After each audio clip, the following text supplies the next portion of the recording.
West Bengal board of primary education official ওয়েবসাইটে আরও একটি নোটিফিকেশান প্রকাশিত হয়েছে। নোটিফিকেশানটা কী বিষয়ক? নোটিফিকেশানটা যে রিক্রুটমেন্ট প্রসেস, প্রাইমারি শিক্ষক পদে রিক্রুটমেন্ট প্রসেসেরই কিন্তু একটা মানে নোটিফিকেশান, যেখানে ফাইনাল কাউন্সেলিংয়ের জন্য ডাকা হয়েছে। ডেটটা এখানে দেখতে পাচ্ছ 6/9 অর্থাৎ 6 সেপ্টেম্বর 2024। কী নোটিফিকেশান রয়েছে?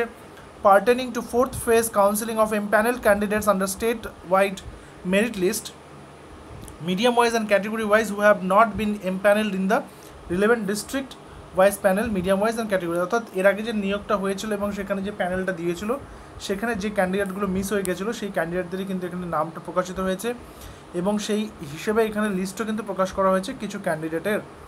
অর্থাৎ 25 জন ক্যান্ডিডেটের নাম কিন্তু এখানে প্রকাশিত হয়েছে ক্যাটাগরি ওয়াইজ, মিডিয়াম সংক্রান্ত এবং registration number, TET roll number এবং তারা কোন কাস্টকে বিলং করছেন সেই প্রত্যেকটা বিষয়কে কিন্তু এখানে জায়গা করে দেওয়া হয়েছে এবং তাদেরকে ডেটও দেওয়া হয়েছে, কত তারিখে দিতে হবে, কোথায় যেতে হবে একটু দেখে নিতে হবে।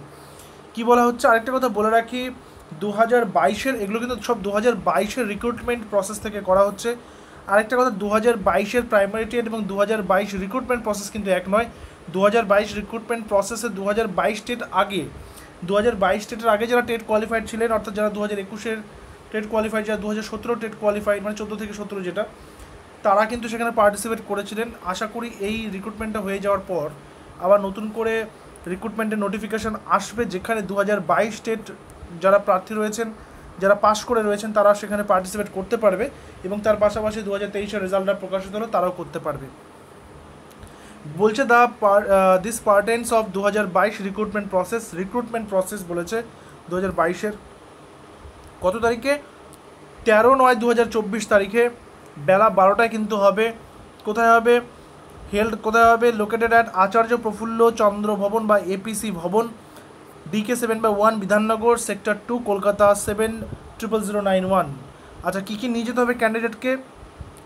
ইম্পর্টেন্ট ডকুমেন্টসের মধ্যে সবার প্রথমে TET admit card, downloaded document of TET certificate, TET qualification certificate যেটা ডাউনলোড করা হয়েছে, অ্যাডমিট কার্ড অফ মাধ্যমিক পরীক্ষা যেখানে বয়সের প্রুফ রয়েছে, মার্কশিট অ্যান্ড সার্টিফিকেট অফ মাধ্যমিক, marksheet and certificate of HS, marksheet and certificate of DLED course, marksheet and certificate of graduation যদি দেওয়া থাকে সেখানে, কাস্ট সার্টিফিকেট যদি থাকে, PH সার্টিফিকেট যদি থাকে এবং ভোটার আই কার্ড বা আধার কার্ড, এগুলো নিয়ে কিন্তু সেখানে প্রেজেন্ট থাকতে হবে। অরিজিনাল এবং 1 কপি করে জেরক্স নিয়ে গেলে সুবিধা।